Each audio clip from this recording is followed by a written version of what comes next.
ఆలకించుము, ఈ దినమున నేను నీ చేతుల సంకెళ్లను తీసి నిన్ను విడిపించుచున్నాను.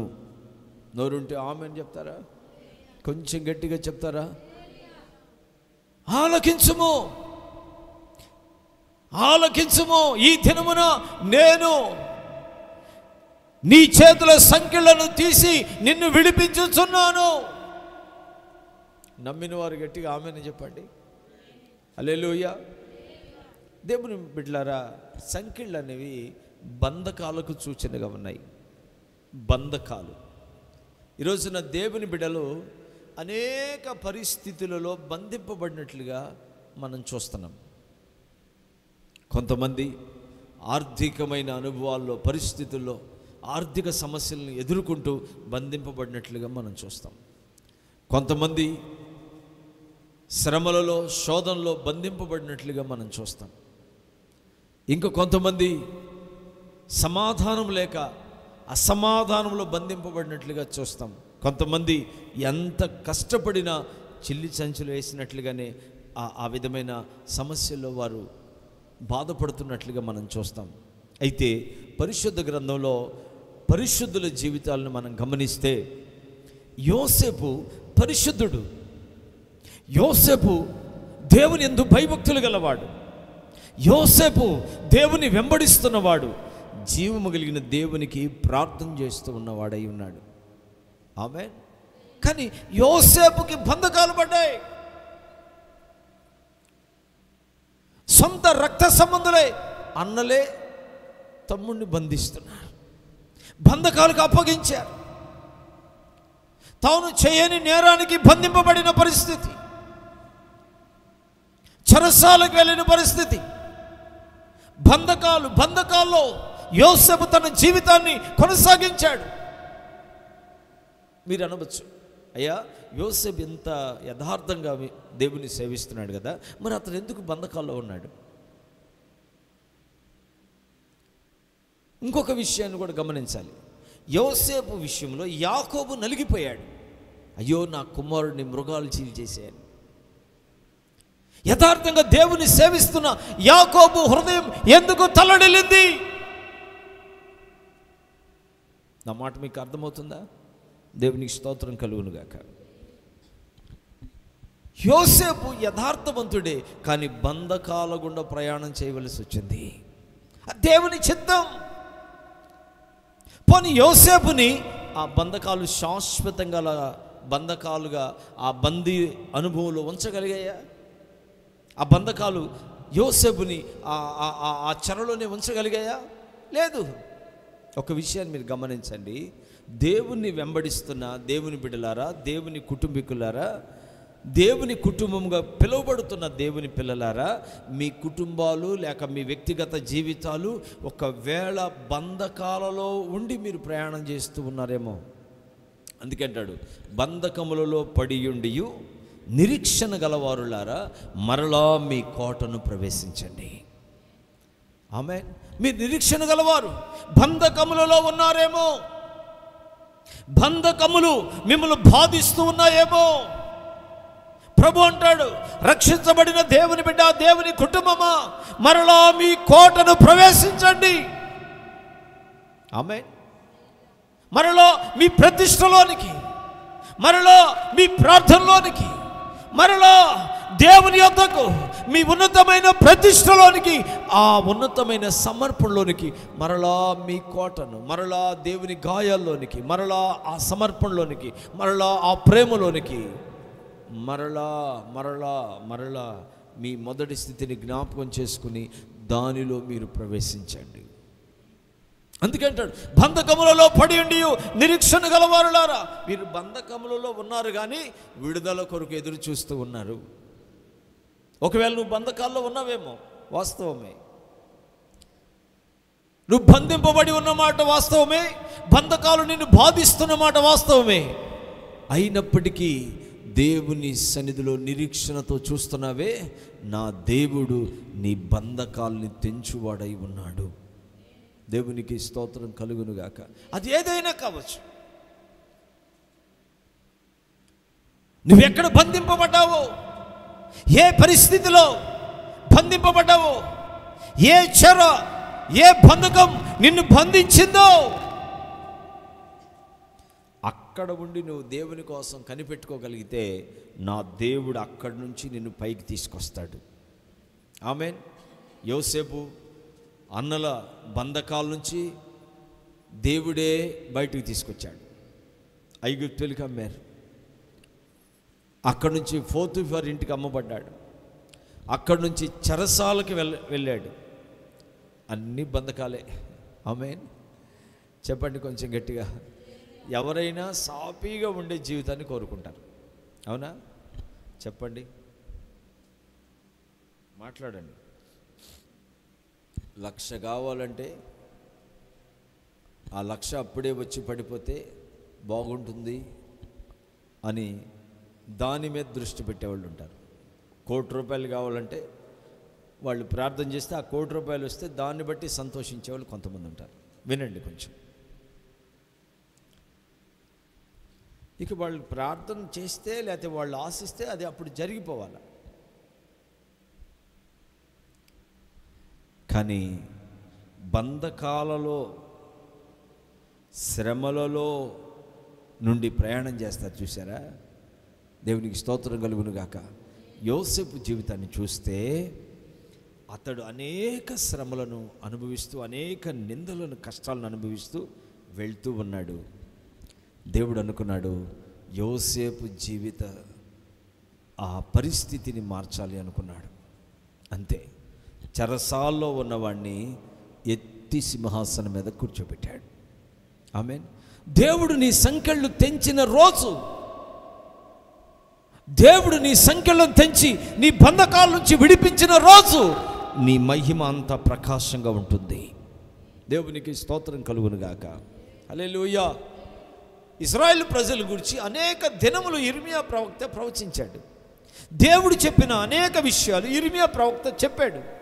వాళ్ళు ఎలా బంధించారు తెలుసండి? అసలు ఇతని మాటలను బట్టి చాలా బాధ కలుగుతుందని ఒక రోజున నీరు లేని గుంటలో పడేశారు. మల్కియా గోతి. ఆ గుంట పరిస్థితి ఏంటంటే చీకటి, లైట్లు ఏముండవు, బురద, నడుము లోతు వరకు బురద ఉంటుందంట, పాములు, ఎలుకలు. అది కాదు, మరణగోతి. అతడు ఆ బంధకంలోనికి వెళ్ళటానికి అతడు చేసిన తప్పేమి లేదు. కొన్నిసార్లు మనమేమి చేయకపోయినా కొన్నిసార్లు దేవుని కోసం బంధకాల్లోనికి వెళ్ళవలసిన పరిస్థితులు వస్తాయి.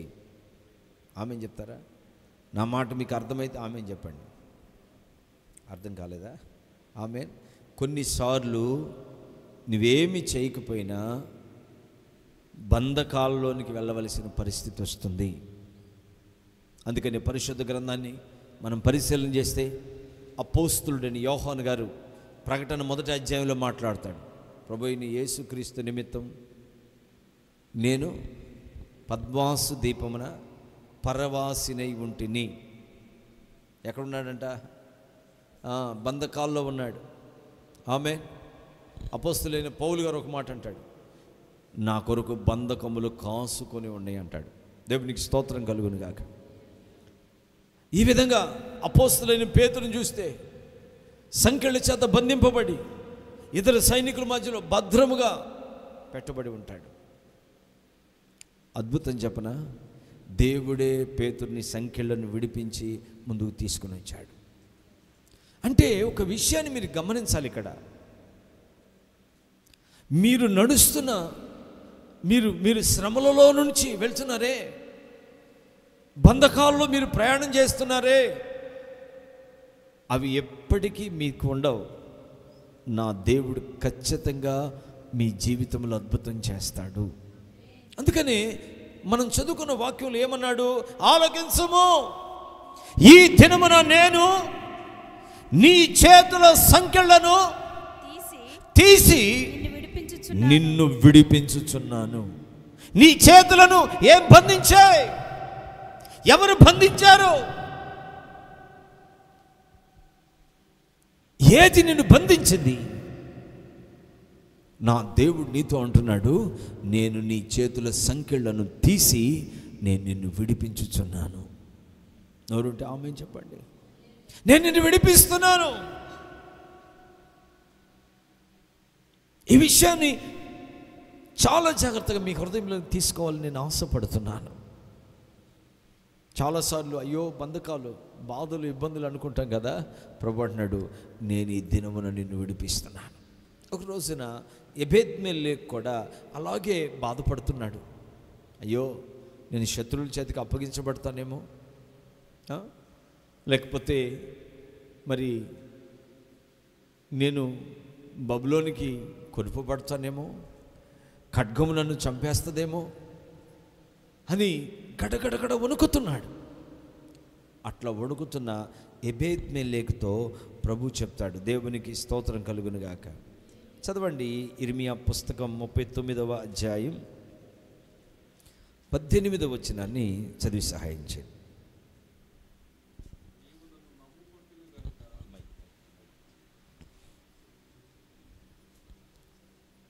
నీవు నన్ను నమ్ముకుంటివి గనుక నిశ్చయముగా నిన్ను తప్పించేదను.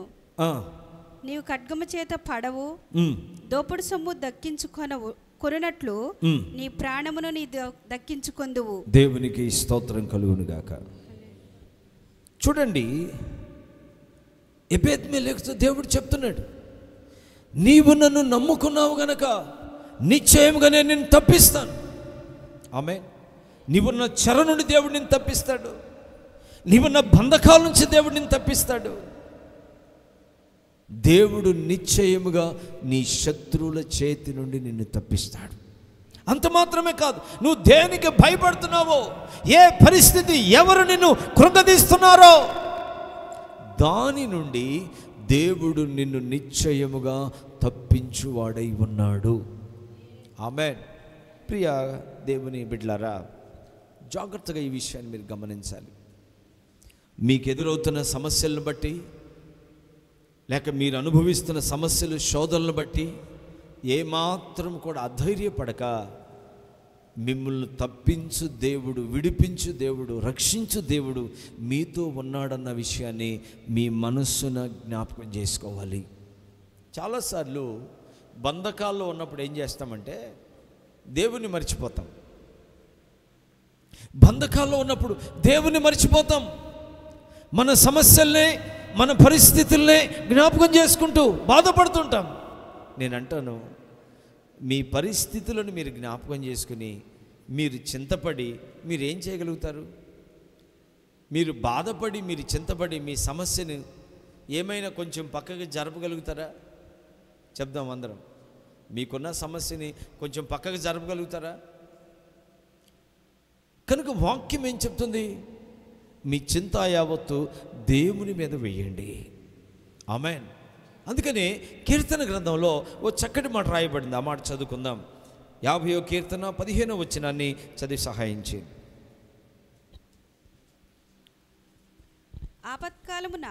ఆపత్కాలమున నీవు నన్ను గూర్చి మొరపెట్టుము. నేను నిన్ను విడిపించెదను. నీవు నన్ను మహిమపరచెదవు. దేవునికి స్తోత్రం కలుగును గాక. దేవుని బిడ్డలనే వారు చేయవలసిన ఒక ముఖ్యమైన పని ఏంటంటే, మీ సంఖ్యలలో మీరు దేవునికి మొరపెట్టు వారిగా ఉండాలి. మీ బాధలలో, మీ ఇబ్బందులలో దేవునికి ప్రార్థన చేసేవారిగా ఉండాలి. అందుకంటాడు, ఆపత్కాలమున నీవు నన్ను గూర్చి మొరపెట్టు, నేను నిన్ను విడిపిస్తాను. ఆమేన్. ఈరోజు చాలా కుటుంబాల్లో ప్రార్థన చేసే అనుభవాలు కనబట్టలేదు. దేవుని మందిరానికి వెళ్తున్నప్పటికీ ప్రార్థన జీవితం అనేది చాలా మందిలో కనబట్టలేదు. ప్రార్థన జీవితం ఖచ్చితంగా మనము కలిగి ఉండాలి. దేవునికి స్తోత్రం కలుగును గాక. ప్రార్థన జీవితం అంటే ఎవరో చూడాలని ప్రార్థన చేయటం కాదు, లేకపోతే అందరూ కనబడాలని ప్రార్థన చేయటం కాదు. అర్థమవుతుందండి? నిజముగా నువ్వు దేవునికి మొరపెడితే దేవుడు నీకు ఆసన్నుడుగా ఉంటాడు, నీకు సమీపంగా ఉంటాడు. ఆపత్కాలమున నాకు మొరపెట్టని ప్రభు చెప్తున్నాడు. ఈరోజున నీ కుటుంబం క్షేమాభివృద్ధిగా ఉండాలంటే, నీ పిల్లలు, నీ భార్య, నీ భర్త, నీ కుటుంబం క్షేమాభివృద్ధిగా ఉండాలంటే ఖచ్చితంగా నీవు దేవుని వైపు చూసే వ్యక్తిగా ఉండాలి. నువ్వు ఖచ్చితంగా దేవునికి మొరపెట్టే వ్యక్తిగా ఉండాలి. ఖచ్చితంగా నీ బంధకములలో నువ్వు ప్రభువుని ఆనుకుని ప్రభువు మీద ఆధారపడే వ్యక్తిగా ఉండాలి.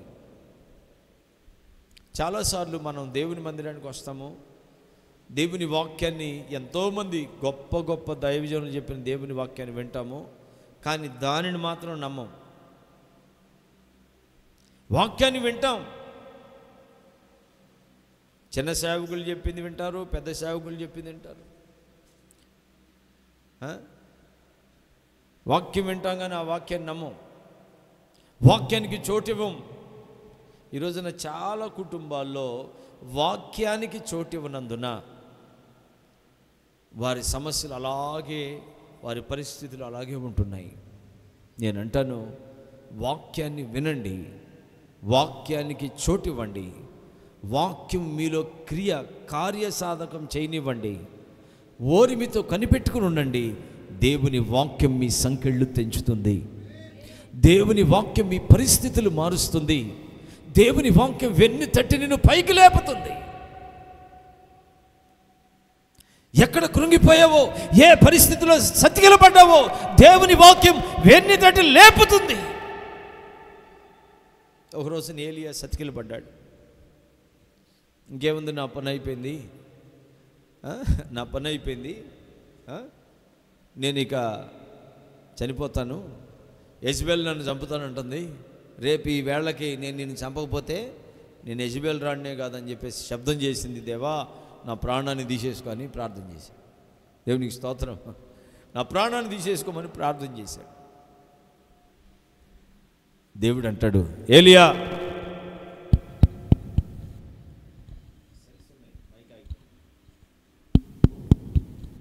దేవునికి స్తోత్రం. కొంచెం గట్టిగా,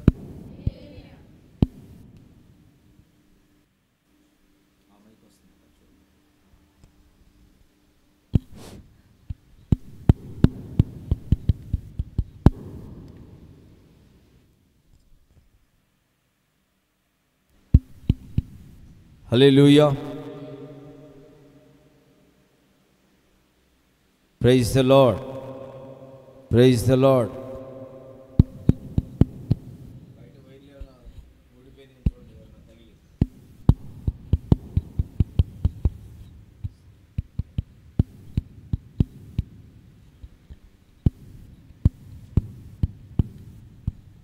దేవునికి స్తోత్రం చెప్దాం. కొంచెం గట్టిగా చెప్పండి. నా పని అయిపోయింది అనుకుంటున్నాడు. ప్రభువా, నా పితరుల కంటే నేను గొప్పవాడిని కాదు, దయచేసి నా ప్రాణాన్ని తీసేసుకోమని ఏలియా ప్రార్థన చేస్తున్నాడు, ఏడుస్తున్నాడు దేవుని సన్నిధిలో. ప్లీజ్ నన్ను తీసేసుకో. రోషం కలిగిన దైవజనుడు ఏడుస్తున్నాడు, నన్ను తీసేసుకోయా. ప్రభు అంటాడు, ఏలియా, ఇక్కడ నువ్వేం చేస్తున్నావు? ఖాళీగానే ఉన్నానయ్యా.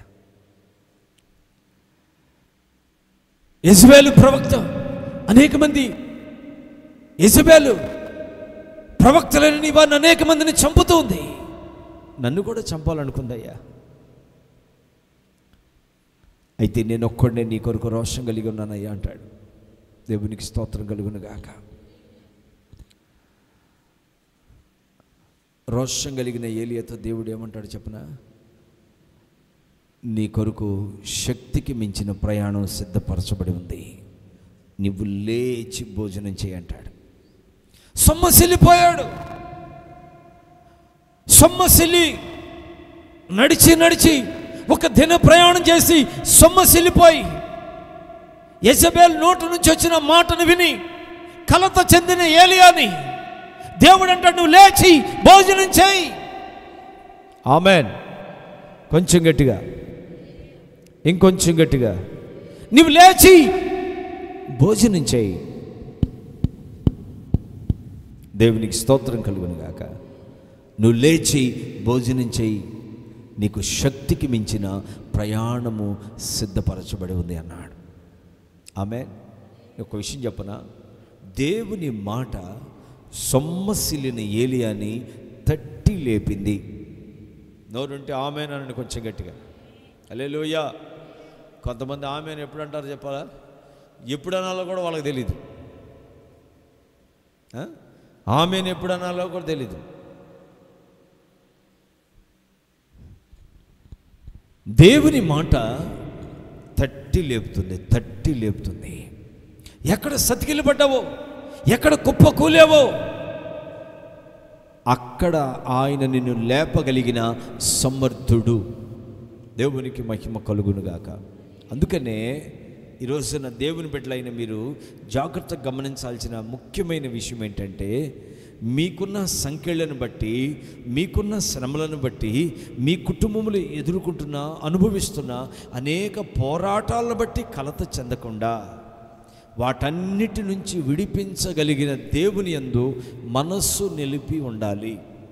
ఆయన ఏదైనా ఒక కార్యం చేసే వరకు, నీ జీవితంలో ఆయన ఏదైనా ఒక కార్యం చేసే వరకు, ఆమేన్, ఏదైనా ఒక అద్భుతం జరిగే వరకు, ఏదైనా ఒక ద్వారం నీ కొరకు తెరవబడే వరకు నువ్వు ఆయన సన్నిధిలో కనిపెట్టుకోవాలి. యాకోబు ఆ రాత్రంతా కనిపెడుతున్నాడు, మగసిరి కలిగి పోరాడుతున్నాడు. ప్లీజ్ ప్రభువా, నా జీవితంలో ఒక కార్యం జరిగించు. ఆమేన్, చెప్పండి కొంచెం గట్టిగా. మగసిరి కలిగి రాత్రంతా, నాన్న నన్ను చంపడానికి 400 మందితో వస్తున్నాడయ్యా, నాన్న నన్ను చంపడానికి వస్తున్నాడు, ప్లీజ్ నన్ను జ్ఞాపకం చేసుకోమని రాత్రంతా దేవుని సన్నిధిలో యాకోబు పెరుగులాడుతూ వచ్చాడు. అద్భుతం చెప్పనా, యాకోబు ఇశ్రాయేలుగా మార్చబడే వరకు యాకోబు దేవుని సన్నిధిలో నుంచి పక్కకు వెళ్ళలేదు. ఆమేన్. ఈరోజు ఎవరున్నారు చెప్పండి? ఈరోజు ఎంతమంది దేవుని కోసం కనిపెట్టుకున్నారు చెప్పండి? ఎంతమంది దేవుని మీద ఆధారపడుతున్నారు? ఈరోజున ప్రతి కుటుంబంలో పెనుగులాడే అనుభవం అవసరం, గోజాడే అనుభవం అవసరం, దేవుని పాదముల యొద్ద జాగారం చేసే అనుభవం అవసరం. ఆమేన్. దేవుని పాదముల యొద్ద జాగారం చేసే అనుభవం. రాత్రంతా దేవుని పాదముల యొద్ద కన్నీరు కార్చే ఒక అనుభవాన్ని దేవుని బిడ్డలు కలిగి ఉండాలి. నేను చెప్తాను, ప్రతి కుటుంబం కూడా, ఏ కుటుంబం అయితే నిజముగా ప్రార్థనా జీవితాన్ని కలిగి ఉంటుందో ఆ కుటుంబము క్షేమాభివృద్ధిగా ఉంటుంది. హల్లెలూయా. యోబు జీవితాన్ని మనం గమనిస్తే, యోబు తన స్నేహితుల నిమిత్తం ప్రార్థన చేసినప్పుడంట అతని క్షేమ స్థితిని మరలా దేవుడు అతనికి దయచేశాడంట. ఆమేన్. మన ప్రార్థన మన ఎదుటి వారిని క్షమించి దేవునికి ప్రార్థన చేసేదిగా ఉండాలి. కొంతమంది ప్రార్థనలో కూర్చుంటే శపిస్తూ ఉంటారు, వాడు పాడైపోవాలి, ఆమె నాశనం అయిపోవాలి, ఆ కుటుంబం అట్ట కావాలి. మరి వీళ్ళు ఏం మారు మనసు పొందారో అర్థం కాదు. ఆలోచించండి, వీళ్ళు ఏం మారు మనసు పొందారో అర్థం కాదు. క్షమించలేని మనసు, ఓర్చుకోలేని మనసు, ఎదుటివారి క్షేమమును కోరలేని మనసు.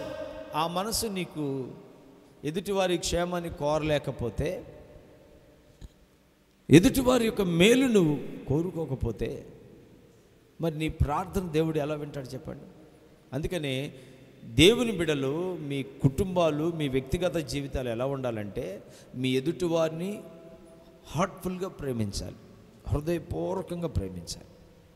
వారి కష్టంలో, నష్టంలో, వారి బాధలో, ఇరుకులు, ఇబ్బందుల్లో క్రీస్తు మనసును చూపించగలగాలి. చూపించడం అంటే 1,00,000 రూపాయలు, 1 కోటి రూపాయలు, లేకపోతే 1,000 రూపాయలు ఏదో డబ్బు ఇవ్వమని కాదు. ఉచితంగా నీకు ఇవ్వబడిన దేవుని ప్రేమను ఖచ్చితంగా ఒక ఉన్నతమైన హృదయము, మంచి మనసు కలిగి ఎదుటివారిని ప్రేమించగలగాలి.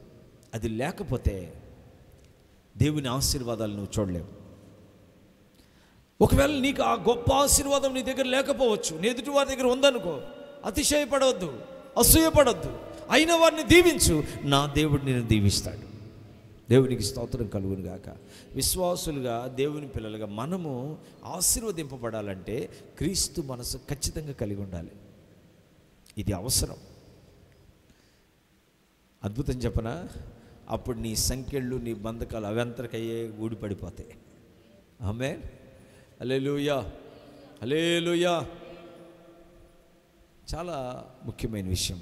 ప్రియ కుటుంబీకులారా, కూడి వచ్చిన దేవుని బిడ్డలారా, ఈ రాత్రి ప్రభు మీతో మాట్లాడుతున్నాడు. ఆలకించము, ఈ దినమున నేను నీ చేతుల సంకెళ్లను తీసి నిన్ను విడిపించుచున్నాను. నమ్మితే ఆమేనని గట్టిగా హల్లెలూయా. ఆలకించము ప్రియ కుటుంబమా, ఆలకించము. నేడు ఈ దినమున నేను నీ చేతులకున్న సంకెళ్లను తీసి నిన్ను విడిపించుచున్నాను. ఆమేన్. హల్లెలూయా, హల్లెలూయా. దేవుని బిడ్డలారా, నా దేవుడు మీ సంకెళ్లను నిశ్చయముగా తెంచుతాడు. హల్లెలూయా.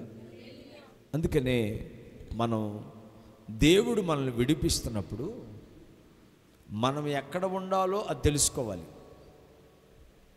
దేవునికి స్తోత్రం కలుగును గాక. విడుదల పొందిన వారు,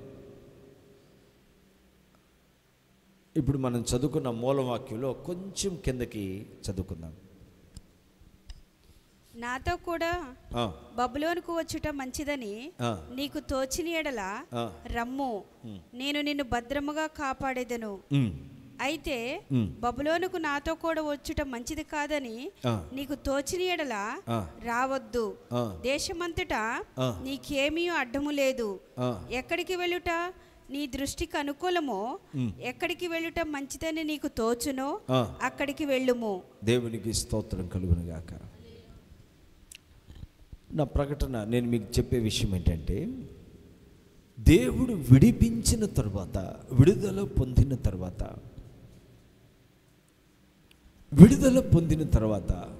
మనం ఎక్కడ ఉండటం మంచిది? ఆల్రెడీ బంధింపబడి ఉన్నాం.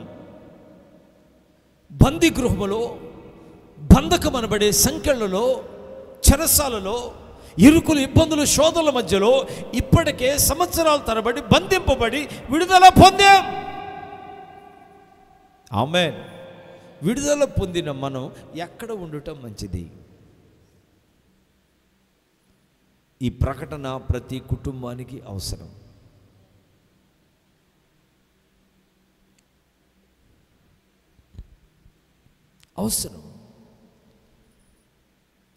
ఒక అతనికి దయ్యం పట్టింది.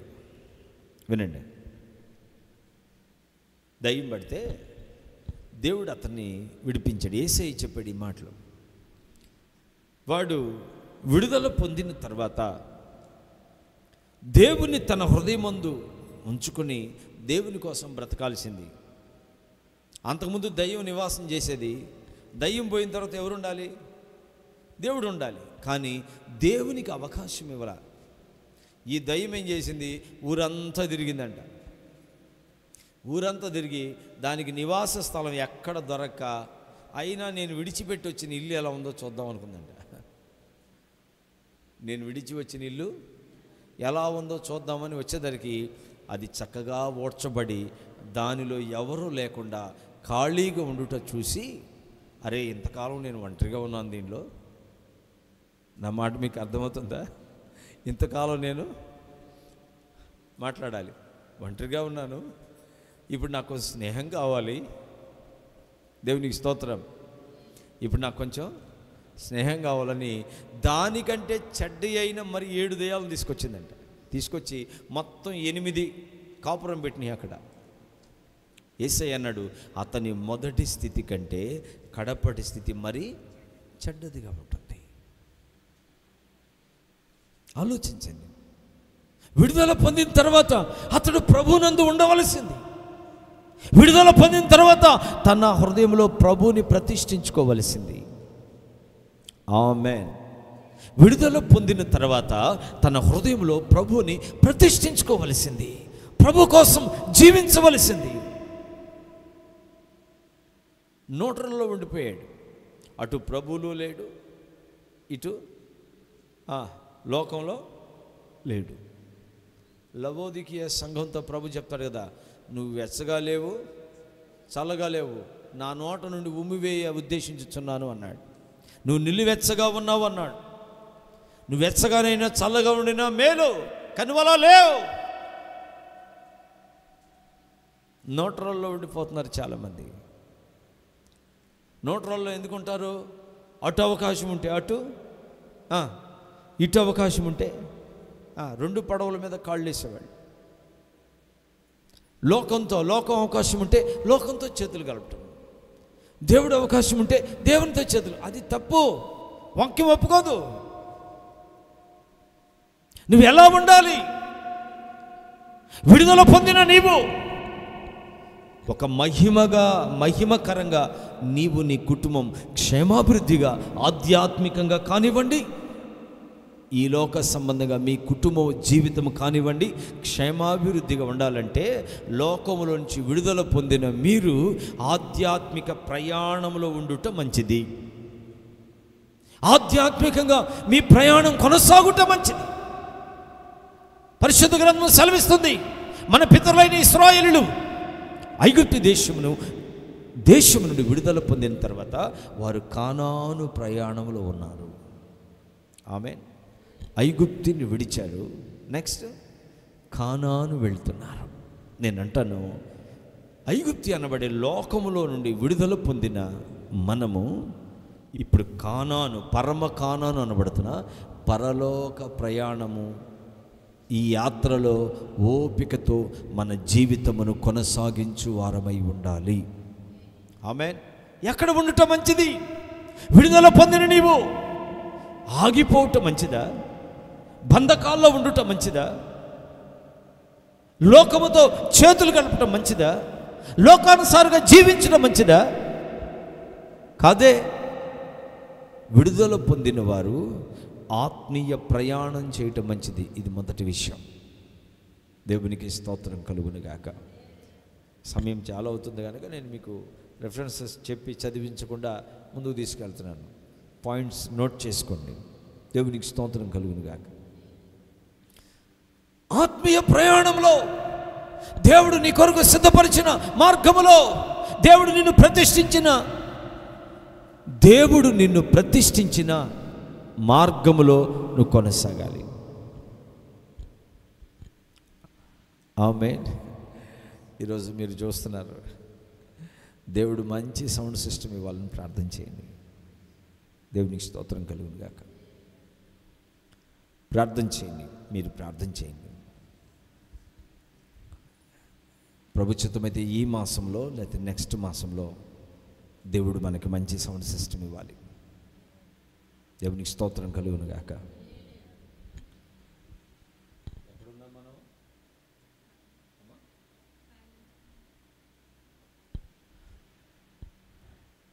చెప్పండి కొంచెం గట్టిగా. మీరు ప్రార్థన చేస్తారని నేను అనుకుంటున్నాను. దేవునికి స్తోత్రం. మంచిది. మనం ఆగిపోవటం మంచిది కాదు. ప్రభు లేకుండా న్యూట్రల్గా ఉండటం మంచిది కాదు. విడుదల పొందిన నీలో దైవ ప్రభావం నీలో పాస్ అవుతూ ఉండాలి. ఆమేన్. అర్థమైందా? దేవుని శక్తి, దేవుని జీవం, దేవుని మహిమ నీలో,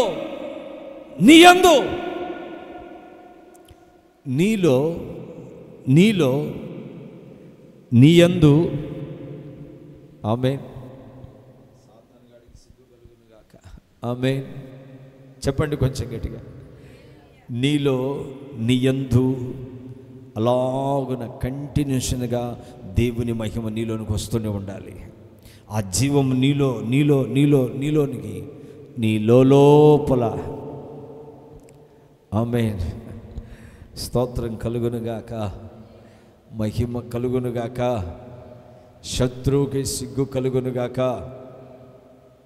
వాడు ఓర్చుకోలేడులే, స్తోత్రం కలుగునుగాక. జాగ్రత్త వినండి.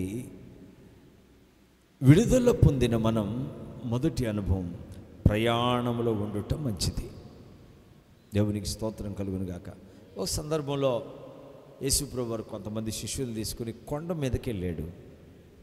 కొండ మీదకి వెళ్తే అక్కడ ఆయన రూపాంతరం చెందుతాడు. అప్పుడు ఏలియా, మోషే ఏలియాలు వచ్చి యేసయ్యతో మాట్లాడతారు. మత్తయి సువార్త 17వ అధ్యాయం 4వ వచనాన్ని చదువుకుందాం.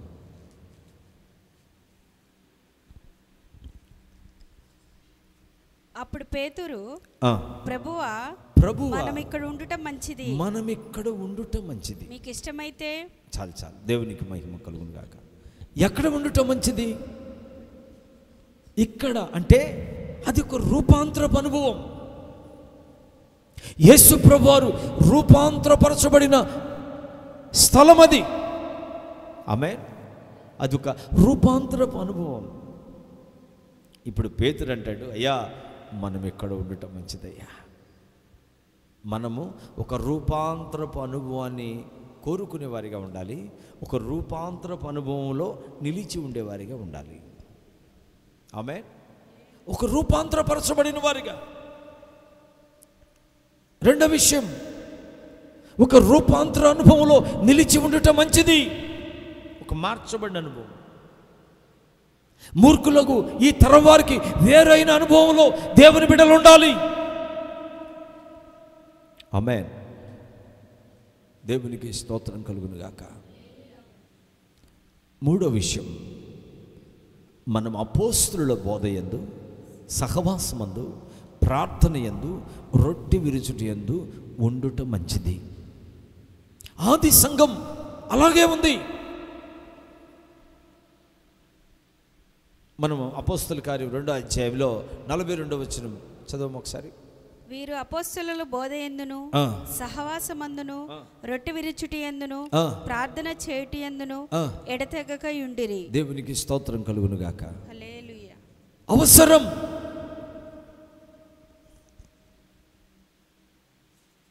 ఈ రోజున ఈ అనుభవాలు సంఘానికి అవసరం. ఎందుకంటే సహవాసంలో ఏ కుటుంబం అయితే స్థిరంగా ఉంటుందో ఆ సేవకుని యొక్క కన్నీళ్ళు, ఆ సేవకుని గుండెలో ఉన్న భారం, ఆ సేవకుడు కార్చిన కన్నీరు వారికి ఆశీర్వాదకరంగా మార్చబడుతుంది. అంత మాత్రమే కాదు, ఆ సేవకుని ద్వారా వెలువడుతున్న ఉపదేశం నీకు ఒక రూపాంతర అనుభవానికి తోడ్పడుతుంది. పిలువబడిన సేవకుడిని, దేవుడు ఏర్పరచుకున్న సేవకుని నోట దేవుడు తన ఉపదేశమును ఉంచుతూ ఉన్నాడు. ఆమేన్. ఈ రోజున చాలామంది ఈ విషయంలో తప్పిపోతున్నారు. నేను మీకు 3 విషయాలు జ్ఞాపకం చేశాను. ఒకటి, ఎక్కడ ఉండటం మంచిది? విడుదల పొందిన వారు ఆత్మీయ ప్రయాణంలో ఉండుట మంచిది. రెండవది, ఎక్కడ ఉండటం మంచిది? రూపాంతరపు అనుభవంలో ఉండుట మంచిది. ఇంకా లోతుగా మాట్లాడుకోవడానికి చాలా విషయాలు ఉన్నాయి. సమయాన్ని బట్టి నేను ముగిస్తున్నాను. మూడో విషయం, ఎక్కడ ఉండటం మంచిది? అపోస్తలుల బోధయందు, సహవాసమందు, ప్రార్థన యందు, రొట్టె విరుచుట యందు ఉండుట మంచిది. ఆమేన్. నాలుగో విషయం, పరిశుద్ధత యందు నిలిచి ఉండుట మంచిది. ఆమేన్. అందుకే వాక్యం చెప్తుంది, నేను పరిశుద్ధుడై ఉన్నలాగున మీరును పరిశుద్ధులై ఉండండి. ప్రభు నీతో, నీ కుటుంబంలో నిలిచి ఉండునట్లు పరిశుద్ధత యందు నిలిచి ఉండుట మంచిది. అది దేవుని ఉన్నతమైన స్వభావం. కనుక ప్రతి కుటుంబంలో కూడా ఈ ఉన్నతమైన స్థితి అవసరం. ఆమేన్. కనుక నా ప్రియమైన దేవుని బిడ్డలారా, ప్రభు మిమ్ములను ఈ దినమున ప్రభు మీతో మాట్లాడుతున్నాడు. కాబట్టి ఈ దినమున నేను నీ చేతుల సంకెళ్లను తీసి నిన్ను విడిపించుచున్నాను. అంటే అంటే మాటకు అర్థం ఏంటి? మరొక విషయాన్ని జ్ఞాపకం చేస్తాను. అదేంటి చెప్పనా? విడిపించిన వాడు విడిపించి నిన్ను పోనిచ్చుచున్నాడు. ఆమేన్. అందుకని కట్టబడిన గాడిదని గురించి అంటాడు, దాని కట్లు విప్పి పోనీయండి. సమాధిలో నుంచి లేచి వచ్చిన లాజరుతో అంటాడు, అతని కట్లను విప్పి అతన్ని పోనీయండి. ఆమేన్. నా దేవుడు ఎవరో తెలుసా? విప్పి అనాదిగా విడిచిపెట్టేవాడు కాదు, గురు యొద్దకు నిన్ను నడిపించేవాడై ఉన్నాడు. నీ చేయి పట్టుకుని నడిపిస్తాడు. నీ కట్లు విప్పటానికి ఆయన తన ప్రాణమే ఇచ్చాడు. అలాగైతే నిన్ను గమ్యం చేర్చడానికి నీతో కలిసి నా ప్రభు వస్తున్నాడు. దేవునికి మహిమ కలుగునుగాక. అందుకే దేవుని పిల్లలారా, దేవుని కుటుంబములారా, ఈ కుటుంబ క్షేమాభివృద్ధి కూడికలో మీ ఆత్మీయ జీవితం క్షేమాభివృద్ధి నొందాలి. మీ కుటుంబ జీవితం, మీ ఆత్మీయ జీవితం క్షేమాభివృద్ధి నొందాలి. మీ కుటుంబ జీవితం క్షేమాభివృద్ధి నొందాలి. ఆమేన్.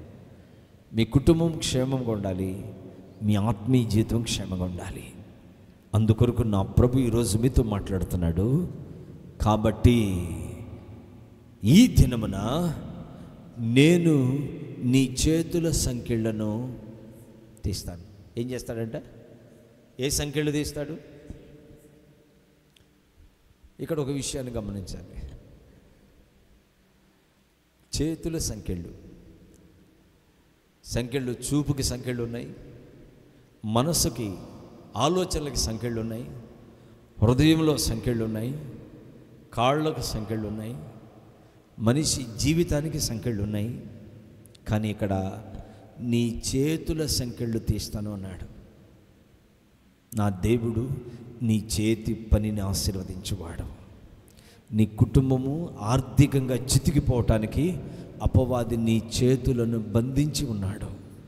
నా దేవుడు నీ చేతిని ఆశీర్వదించటానికి నీ చేతుల సంకెళ్లను విప్పుతాడు. ఆమేన్. హల్లెలూయా. నువ్వు చేయవలసిన పని ఒకటే. దావీదు అంటాడు, నేను యెరూషలేమును మరిచిన యెడల నా కుడి చేయి తన నేర్పును మరచునుగాక అంటాడు. కనుక నీవు సంఘమందు స్థిరుడిగా నిలిచి దేవుని చేత నీ చేతులు ఆశీర్వదింపబడాలి. దేవునికి మహిమ కలుగునుగాక. నీ చేతులకి అపవాది సంకెళ్ళు వేయాలనుకుంటున్నాడు. నీ చేతులకి అపవాది సంకెళ్ళు వేయాలనుకుంటున్నాడు. నా దేవుడు అంటున్నాడు, ఆలకించుము, ఈ దినమున నేను నీ చేతుల సంకెళ్లను తీస్తాను అంటే చెప్పనా? నా ప్రభువే నీ చేతుల సంకెళ్లను ఆయన చేతితో తీస్తాడు. ఆయన చేతితో తీసాడా, ఇంకెవ్వరూ నీ చేతికి సంకెళ్ళు వేయలేరు. దేవునికి స్తోత్రం కలుగునుగాక. కనుక ఈ విషయాలను విన్న మీరు జాగ్రత్తగా గమనించండి. సంకెళ్ళ మధ్యలో ఉన్నారా? బంధకాల్లో ఉన్నారా? ఈ లైవ్ వీక్షిస్తున్న నా ప్రియ దేవుని బిడ్డలారా, నీవు, నీ పిల్లలు, నీ భార్య, నీ భర్త, నీ కుటుంబం క్షేమాభివృద్ధి చెందినట్లు మీరు దేవుని చేతులకు అప్పగించుకోండి. ఆయన చేతులే నిన్ను రూపిస్తాయి, ఆయన చేతులే నిన్ను విడిపిస్తాయి, ఆయన చేతులే నిన్ను కాపాడుతాయి, ఆయన చేతులే నిన్ను పట్టుకుని నడిపిస్తాయి నిత్య మహిమ కొరకు. అందుకొరకై మనము దేవుని చేత పరిపూర్ణముగా విడుదల పొందిన వారిగా జీవిస్తాం. అట్టి కృప దేవుడు అనుగ్రహించునుగాక. అందరూ ఒక్క నిమిషం అలాగున కళ్ళు మూసుకోండి. చిన్న ప్రార్థన చేసుకుందాం. దయచేసి దేవుని వాక్యాన్ని విన్న దేవుని పిల్లలారా, దయచేసి అందరు నోరు తెరుస్తారా?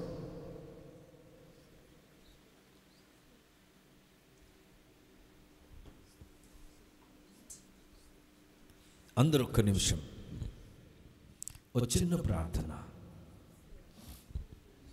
దయచేసి మీ స్వరం ఇప్పండి.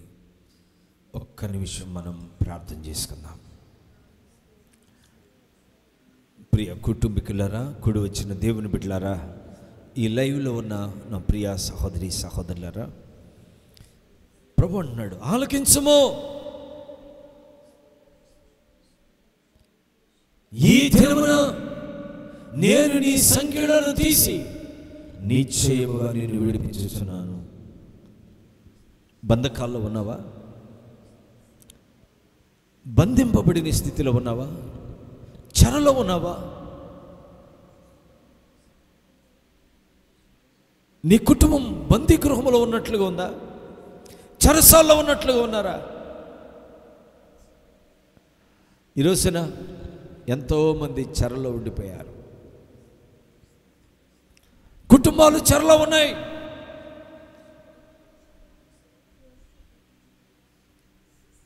కొన్ని కుటుంబాల్లో తమ భార్య తమ భర్తకి సంకెళ్ళు మాదిరిగా ఉన్నారు. కొన్ని కుటుంబాల్లో తమ భర్త తమ భార్యకు సంకెళ్ళుగా బంధకాలుగా ఉన్నారు. వారి పిల్లలు వారికి బంధకాలుగా ఉన్నారు. ఆలోచించండి. నీ వ్యక్తిగత సమస్యల, ఆర్థిక సమస్యల, అప్పుల సమస్యల, అవమానాల, నీ చేతులు సంఖ్యలు వేయబడ్డాయా?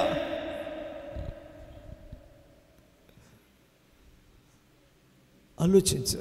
నా ప్రభు అంటాడు, ఆలకించుము, ఈ దినమున నేను నీ చేతుల సంఖ్యలను తెంచుతాను. నీ చేతుల సంఖ్యలను తీసి నేను నిన్ను విడిపిస్తున్నాను.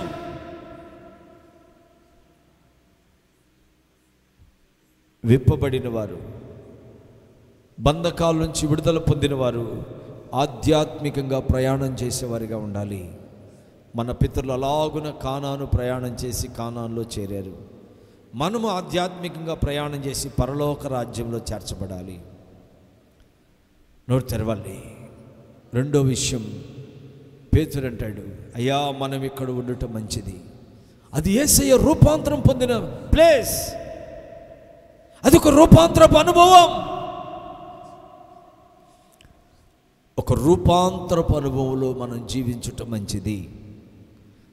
అటు లోకంతో ఇటు దేవునితో చేతులు కలిపి మనల్ని మనం పాడు చేసుకోవద్దు. ఒక రూపాంతరం, మార్పు చెందిన దేవుని బిడ్డగా, మారు మనసు పొందిన దేవుని బిడ్డగా, దేవుని భయము కలిగిన దేవుని బిడ్డగా, దేవుని సన్నిధిలో నిలిచి జీవించే దేవుని బిడ్డగా నీవు ఉండాలి. మూడో అనుభవం, అపోస్తుల బోధ, సహవాసం, ప్రార్థన, రొట్టె విరుచుట యందు నీవు నిలిచి ఉండుట మంచిది. నాలుగో విషయం, పరిశుద్ధతలో నిలిచి ఉండుట మంచిది. ఇంకా చాలా విషయాలు ఉన్నాయి, నేను ముగించాను. ఆలోచించండి. ప్రతి కుటుంబం ఈ విధమైన ఆధ్యాత్మిక అనుభవంలో నడవగలిగితే నా దేవుడు మీతో కలిసి మీ ఇంట్లో ఉంటాడు, మీతో కలిసి ప్రయాణం చేస్తాడు. మీ వ్యాపారంలో, ఉద్యోగంలో, నీ చేతి పనిలో, నీ ప్రయాణంలో. ఆశ్చర్యమైన విషయం చెప్పనా, తన ప్రియులు నిద్రించుచుండగా ఆయన వారికి ఇచ్చుచున్నాడని వాక్యం సెలవిస్తుంది. కనుక ప్రభు యుద్ధ నుండి సర్వ సంపూర్ణతను మనం పుచ్చుకునే వారిగా ఉండాలి. ఈ లోక సంబంధమైనవన్నీ దేవుడు మనకిస్తాడు. ఆయన అంటాడు, ఆకాశ పక్షులను చూడండి, అవి విత్తవు, కోయవు, మీ పరలోకపు తండ్రి వాటిని పోషించట్లేదా? వాటికంటే మీరు శ్రేష్ఠులు కారా? మీరు దేనిని గురించి చింతపడకండి, మీ చింత యావత్తు ఆయన మీద వేయండి. ప్రభుకు అప్పగించుకుందాం, ప్రభు సన్నిధిలో జీవిస్తాం.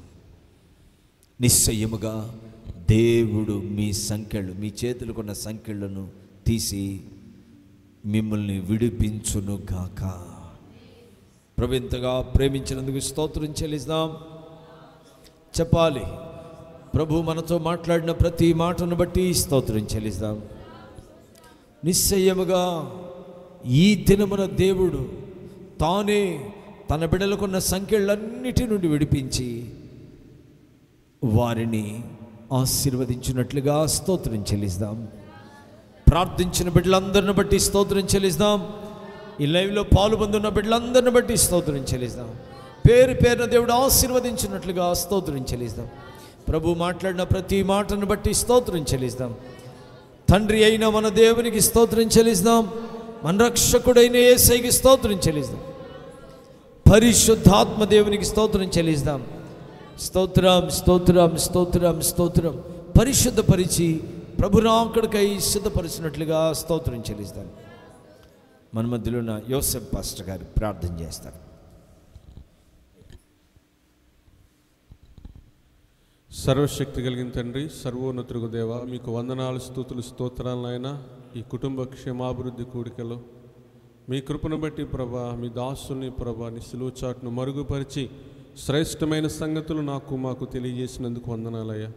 మీ చేతులకున్న సంఖ్యలు విడిపిస్తానని వాగ్దానం చేసిన దేవుడా, వాగ్దానములన్నీ మా పట్ల నెరవేర్చే సమర్థుడా మీకు స్తోత్రాలు ప్రభా. నాయన అయా కట్లు విప్పి కూడా దాన్ని పోనీయుడని గాడిదని విడిచిపెట్టారు నాయన. నీకు వందనాలు, స్తోత్రాలు ప్రభా. పరిశుద్ధ మార్గంలో నడవాలని, అయా అపోస్తుల బోధలో నిలవాలని, అదే రూపాంతరపు చెందిన అనుభవంలోకి నడవాలని, అదేవిధంగా పరిశుద్ధతలో నిలిచి ఉండాలని అయా శ్రేష్టమైన సంగతులు నాకు తెలియజేసిన విధానం అంతటిని బట్టి మీకు స్తోత్రాలు ఆయన. మీ చిత్తానుసారంగా ప్రవర్తించుటకు మాకు మీరు నేర్పుతున్న విధానం అంతటిని బట్టి వందనాలు, స్తోత్రాలు ప్రభా. అదేవిధంగా కుటుంబాన్ని కూడా మీరు దీవించి ఆశీర్వదించి ఈ వాగ్దానం ఈ కుటుంబంలో స్థిరపరచబట్టకు, నెరవేర్చబట్టకు మీరే సహాయం చేసి మహిమ పొందమని, వారి చేతుల కష్టార్యతను ఆశీర్వదించి మహిమ పొందమని, మీ దాసుని ద్వారా మీరు విత్తిన ప్రతి లేఖన భాగాన్ని ప్రభు విన్న ప్రతి బిడ్డ హృదయంలో భద్రపరుచుకుని నెమరు వేసుకుని వాక్యానుసారంగా జీవించటకు సహాయం చేసి మహిమ పొందమని యేసు నామమున ప్రార్థన సమర్పిస్తున్నాము తండ్రి, ఆమె. పరిశుద్ధుడైన తండ్రి, ఈ కుటుంబ క్షేమాభివృద్ధి కూడికని ఈ విధంగా జరిగించినందుకు వందనాలు. మీరు మాతో మాట్లాడిన మాటను బట్టి వందనాలు, మాటలన్నిటిని బట్టి వందనాలు. అలాగే ఈ కుటుంబం నిమిత్తం మేము చేసిన ప్రార్థన విన్నపాలన్నీ విని ఆమెనందుకు వందనాలు. ప్రార్థించడానికి వచ్చిన ప్రియ బిడ్డలందరినీ మీరు ఆశీర్వదించండి. నిశ్చయంగా వారి వారి కుటుంబాల్లో క్షేమాభివృద్ధిని కలుగు చేయండి. వారి ఆధ్యాత్మిక ప్రయాణం, జీవితం క్షేమాభివృద్ధి చెందునుగాక. వారి కుటుంబం క్షేమాభివృద్ధి చెందునుగాక. ఈ దినం లైవ్లో ఉన్న బిడ్డల్ని జ్ఞాపకం చేసుకోండి.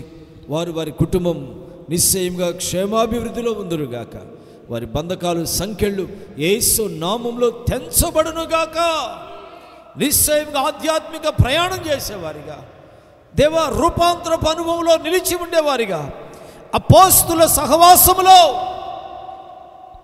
నిలిచి ఉండేవారిగా మీరు మార్చండి. అలాగే పరిశుద్ధత యందు నిలిచి పరిశుద్ధతలో పరిపూర్ణులమై నిత్యమైన మహిమ కొరకు సిద్ధపడే కృప చూపమని, ఆయా సమస్యలతో, ఆయా బలహీనతలతో వచ్చిన బిడ్డల్ని, ప్రార్థన అక్కర అవసరత కలిగి ఉన్న బిడ్డల్ని జీవితాల్లో ఒక నూతనమైన కార్యం జరిగించమని, నిశ్చయంగా దినమని కుటుంబాన్ని సంఖ్యలు మీరు తెంచినందుకు వందనాలు. దేవా, నీ బిడ్డలకు పరిపూర్ణ విడుదలిచ్చినందుకు వందనాలు. నిశ్చయముగా మీ కవిగిట్లో నీ బిడ్డలు దాచబడుదురుగాక. నీ బిడ్డల ప్రతి అవసరం మీ మహిమలోండి తీర్చబడునుగాక. మూయబడిన ద్వారాలు తెరవండి. నీ బిడ్డల కొరకు నూతనమైన కార్యాలు జరిగించమని యేసు నామములో వేడుకుంటున్నాను తండ్రి, ఆమేన్. మన ప్రభు అయిన యేసుక్రీస్తు కృప, తండ్రి అయిన దేవుని యొక్క ప్రేమ, పరిశుద్ధాత్మ దేవుని యొక్క అన్యోన్య సహవాసం సకల పరిశుద్ధులకును, కుడి వచ్చిన ప్రియ బిడ్డలందరికీ, లైవ్లో ఉన్న బిడ్డలకును, ఇది మొదలుకుని ఈ కుటుంబానికి నిత్యము తోడై ఉండునుగాక. ఆమేన్. అందరికీ వందనాలు. Praise the lord. గమనించండి, ఈరోజు ఉదయకాలం ఈ కూడిక జరగవలసింది. ఉదయకాలం వేరే ప్రాంతంలో ఒక మీటింగ్ ఉండటం వలన తప్పనిసరిగా ఈవినింగ్కి చేంజ్ చేసాం. నెక్స్ట్ వీక్ నుండి మార్నింగే జరుగుతుంది 10 o'clockకి. ఈ సమయాన్ని మీరు గమనించండి. తప్పకుండా ఈ మెసేజ్ అనేకులకి షేర్ చేయండి. అలాగే ఈ ఛానల్ మీరు సబ్స్క్రైబ్ చేసుకోండి. మీకేమైనా ప్రార్థన అవసరతలు ఉంటే కామెంట్ రూపకంగా తెలియచేయండి. మీరు ఎక్కడి నుంచి మీ సమస్యను చెప్తున్నారు అది కూడా క్లారిటీగా మీరు మాకు చెప్పండి. దేవుడు నిశ్చయముగా మీ కుటుంబాల్లో క్షేమాభివృద్ధిని కలుగు చేయునుగాక. మళ్ళీ తిరిగి వచ్చే మంగళవారం ఈ క్షేమాభివృద్ధి కూడికలో కలుసుకుందాం. ప్రభు మీకు తోడై ఉండునుగాక. ఆమేన్.